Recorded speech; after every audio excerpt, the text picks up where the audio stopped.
Assalamualaikum warahmatullahi wabarakatuh. Apa kabar anak-anak? Semoga selalu sehat ya dan selalu dilindungi oleh Allah Subhanahu wa taala.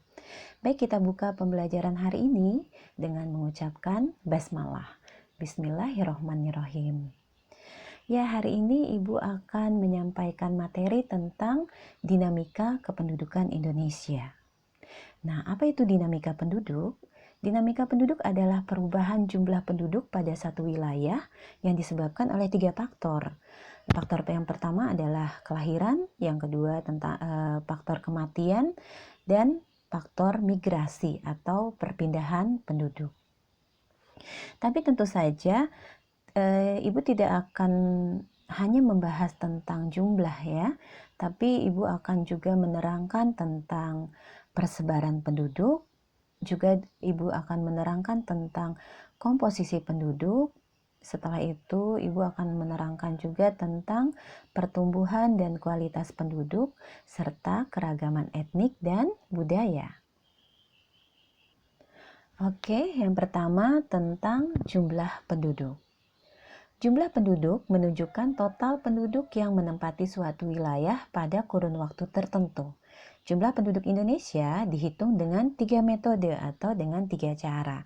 Yang pertama dengan sensus penduduk, yang kedua dengan survei penduduk, dan yang ketiga dengan registrasi penduduk. Nah, apa itu sensus penduduk? Sensus penduduk adalah kegiatan mengumpulkan, mengolah, dan menyajikan data kependudukan tapi secara menyeluruh pada daerah tertentu dan waktu tertentu. Biasanya sensus penduduk itu dilakukan setiap 10 tahun sekali ya. Nah, selain sensus penduduk ada lagi yang disebut dengan survei penduduk. Survei penduduk adalah cara memperoleh data kependudukan tapi melalui penarikan sampel atau hanya dengan contoh, tidak secara keseluruhan. Yang lain adalah registrasi penduduk. Apa itu registrasi penduduk? Registrasi penduduk adalah pencatatan secara terus-menerus mengenai kejadian vital yang dialami oleh penduduk di suatu wilayah ya. Itu berupa kelahiran, kematian, dan migrasi. Migrasinya itu bisa migrasi masuk, bisa migrasi keluar. Ya, berdasarkan sensus penduduk tahun 2010, jumlah penduduk Indonesia mencapai 237,6 juta jiwa.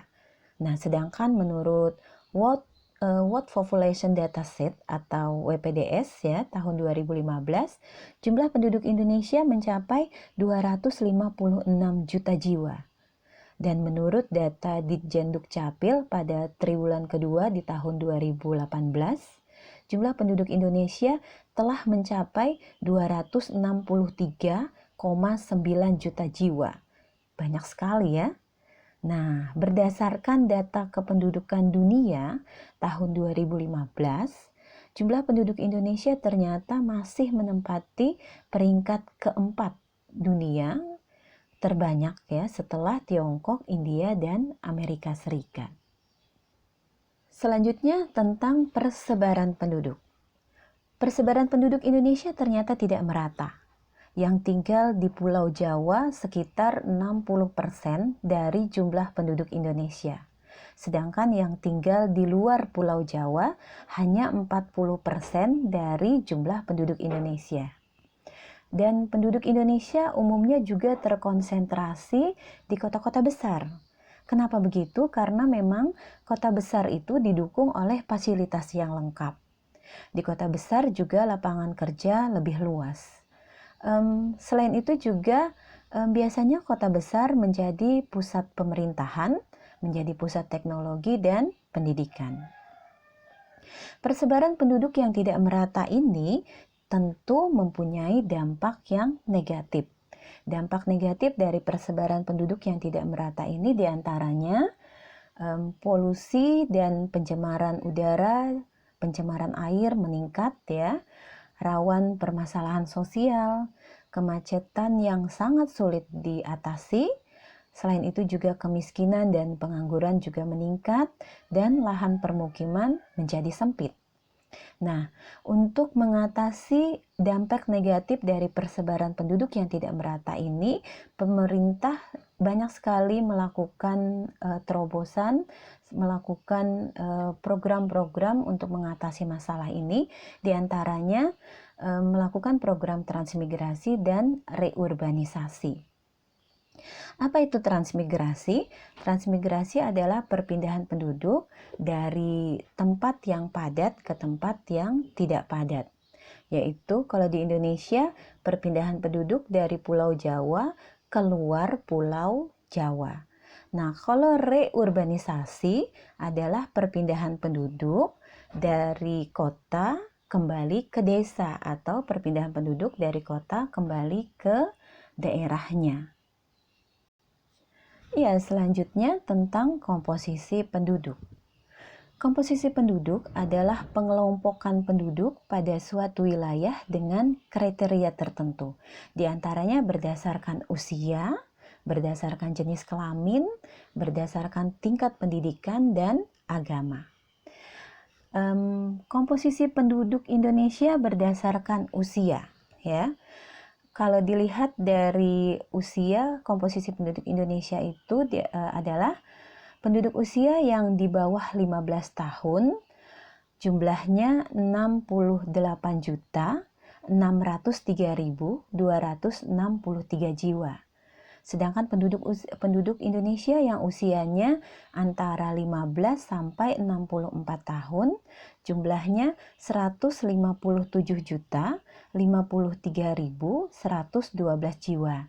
Nah, untuk penduduk usia di atas 64 tahun, sejumlah 11.984.951 jiwa. Ini menurut data sensus penduduk tahun 2010. Nah, sedangkan komposisi penduduk Indonesia berdasarkan jenis kelamin, ternyata masih lebih banyak laki-laki ya daripada perempuan. Laki-laki sebanyak 128,1 juta jiwa, sedangkan perempuan sebanyak 126,8 juta jiwa. Ini menurut data BPS tahun 2015. Komposisi penduduk yang lain, komposisi penduduk Indonesia berdasarkan tingkat pendidikan. Yang tidak sekolah ternyata masih banyak, nak. Sejumlah 19.961.216 jiwa ya. Sedangkan yang tamat SD atau sederajat sejumlah 41.451.552 jiwa. Dan yang tamat SMP dan sederajat sebanyak 36.304.128 jiwa. Sedangkan yang tamat SMA atau sederajat sebanyak atau sejumlah 41.450.387 jiwa. Dan yang tamat perguruan tinggi sebesar atau sejumlah 11.230.910 jiwa. Itu menurut data Badan Pusat Statistik tahun 2010. Nah, sedangkan komposisi penduduk Indonesia berdasarkan agama. Penduduk Indonesia yang menganut agama Islam jumlahnya 207.176.162 jiwa. Sedangkan yang menganut agama Kristen sejumlah 16.528.513 jiwa. Yang Katolik 6.907.873 jiwa. Dan yang menganut agama Hindu 4.012.116 jiwa. Buddha 1.703.254 jiwa. Dan yang menganut Konghucu adalah sebanyak 117.091 jiwa. Nah, ini tadi komposisi penduduk menurut berdasarkan pendidikan dan berdasarkan agama ya. Selanjutnya tentang pertumbuhan penduduk. Laju pertumbuhan penduduk adalah perubahan jumlah penduduk suatu daerah yang terjadi setiap tahun dalam waktu tertentu. Faktor yang mempengaruhi pertumbuhan penduduk ada 3. Yang pertama, faktor kelahiran atau natalitas. Yang kedua, kematian atau mortalitas. Dan yang ketiga, migrasi atau perpindahannya. Nah, untuk kelahiran dan kematian itu adalah faktor pertumbuhan penduduk alami. Sedangkan migrasi yang terdiri dari migrasi masuk dan migrasi keluar itu adalah faktor pertumbuhan penduduk non-alami. Tingkat pertumbuhan penduduk Indonesia termasuk kategori sedang. Karena pada periode tahun 2010 sampai 2014, angka pertumbuhan penduduk mencapai 1,40% per tahunnya. Adapun piramida penduduk Indonesia berbentuk ekspansif atau piramida penduduk muda, bentuknya agak segitiga. Nanti Ibu jelaskan selanjutnya ya. Kenapa? Karena hal ini terjadi karena tingkat kelahiran di negara kita masih cukup tinggi, sehingga penduduk yang berusia muda tuh lebih banyak daripada penduduk yang berusia dewasa. Nah, ini adalah piramida penduduk Indonesia. Bentuknya ekspansif ya. Ini dari Badan Pusat Statistik bulan September tahun 2017 ya. Ini data ini, diagram ini atau piramida ini ya, ini memuat tentang jumlah penduduk dan jenis kelamin ya. Jadi jumlah jenis kelamin.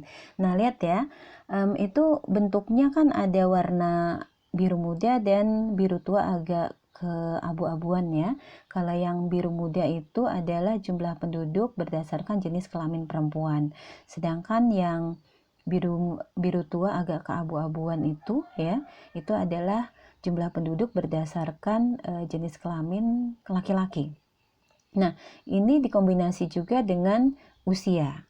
Kalau kalian lihat angka-angka yang berada di garis yang horizontal yang bertuliskan 5 sampai 9, 15 sampai 19, 25 sampai 29 ya, 35 sampai 39 dan seterusnya, itu adalah rentang usia penduduk Indonesia.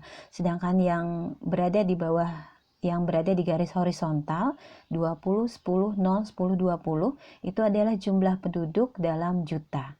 Kalau kita lihat di sini ya, data ini menunjukkan bahwa memang penduduk yang berusia muda lebih banyak daripada penduduk yang berusia dewasa, dan penduduk yang berjenis kelamin laki-laki itu lebih banyak daripada penduduk yang berjenis kelamin perempuan. Oke, selanjutnya tentang kualitas penduduk. Faktor yang mempengaruhi kualitas penduduk adalah pendidikan, kesehatan, dan kesejahteraan. Bagaimana dengan kualitas penduduk Indonesia? Kualitas penduduk Indonesia bisa bila dilihat dari berdasarkan 3 faktor tersebut masih tergolong rendah karena masih terkendala di kemampuan sumber daya manusianya. Di Indonesia, masalah kualitas penduduk yang terjadi dipengaruhi oleh masih rendahnya tingkat pendidikan, rendahnya tingkat kesejahteraan, yang kemudian akan berpengaruh pada pendapatan per kapita penduduk. Apa itu pendapatan per kapita? Pendapatan per kapita adalah pendapatan setiap penduduk Indonesia ya. Nah, data selanjutnya tingkat pendapatan penduduk ini, tingkat pendapatan per kapita penduduk yang rendah ini akan menyulitkan penduduk untuk mendapatkan akses pendidikan dan kesehatan yang memadai. Itu yang terjadi di Indonesia. Jadi kualitas penduduk kita memang masih rendah ya. Nah, upaya yang sedang dan telah dilakukan oleh pemerintah untuk mengatasi masalah ini diantaranya kalau bidang pendidikan, menyalurkan dana BOS ya. Selanjutnya melakukan program wajib belajar 12 tahun. Kalau di bidang kesehatan, pemerintah menyediakan puskesmas, menyediakan posyandu ya, juga mengadakan imunisasi secara gratis. Kalau di bidang keuangan, pemerintah menyalurkan kredit lunak melalui bank-bank pemerintah. Yaitu diantara upaya-upaya pemerintah untuk meningkatkan kualitas penduduk. Banyak lagi upaya yang lainnya. Ya, kita sudah bicara tentang jumlah, tentang komposisi, tentang pertumbuhan, dan tentang kualitas. Nah, sekarang kita akan bicara tentang keragaman etnik dan budaya. Etnik atau suku bangsa adalah sekelompok manusia yang mempunyai kesatuan budaya dan terkait oleh kesadaran budaya tersebut sehingga menjadi identitas. Itu menurut Kunchoro-Ningrat. Nah, menurut data Badan Pusat Statistik tahun 2010, di Indonesia terdapat 1.128 suku bangsa, dan keragaman budaya tersebut dapat diketahui melalui bentuk-bentuk rumah adat, pakaian adat, dan senjata tradisional dan tarian daerah. Jadi Indonesia itu sebenarnya kaya dengan budaya, kaya dengan etnik. Jadi suku-suku di Indonesia tuh sangat banyak ya. Nah, akhirnya rumah-rumah adat, senjata tradisional, pakaian adat, dan tarian daerahnya juga beragam. Nah, ini adalah contoh dari rumah adat. Ini adalah rumah adat Kalimantan Selatan, namanya Rumah Bubungan Tinggi. Kalau di daerah-daerah lain banyak lagi seperti di Jawa itu ada yang namanya joglo, rumah joglo ya. Kalau di Papua namanya Hanoi. Tapi yang Ibu kasih di sini hanya satu contoh. Nanti kalian bisa cari sendiri rumah-rumah adat yang lain ya. Nah, kalau yang ini adalah contoh pakaian adat. Ini contoh pakaian adat Kalimantan Selatan. Jadi contoh pakaian adat Banjar. Biasanya memang warna kuning ya. Ada juga memang warna merah, tapi umumnya kalau pakaian adat Banjar itu biasanya warna kuning dan dipakai pada upacara pernikahan. Nah, kalau yang ini adalah contoh tarian daerah. Ini tarian daerah khas Banjarmasin, khas Kalimantan Selatan ya. Namanya tari baksa kembang. Biasanya ditarikan pada saat untuk menerima tamu-tamu penting ya. Nah, itulah materi-materi yang Ibu sampaikan untuk hari ini tentang dinamika kependudukan Indonesia. Semoga kalian paham, Ibu nanti mungkin akan memberikan tugas selanjutnya untuk contoh-contoh dari rumah adat, pakaian adat, dan tarian daerah. Demikian materi dari Ibu, semoga paham, semoga bermanfaat ya. Akhirnya Ibu ucapkan terima kasih setelah kalian telah menyimak dan melihat materi ini, dan akhirnya Ibu ucapkan wassalamualaikum warahmatullahi wabarakatuh. Ibu tutup pembelajaran ini dengan mengucapkan hamdalah, alhamdulillahirabbil alamin.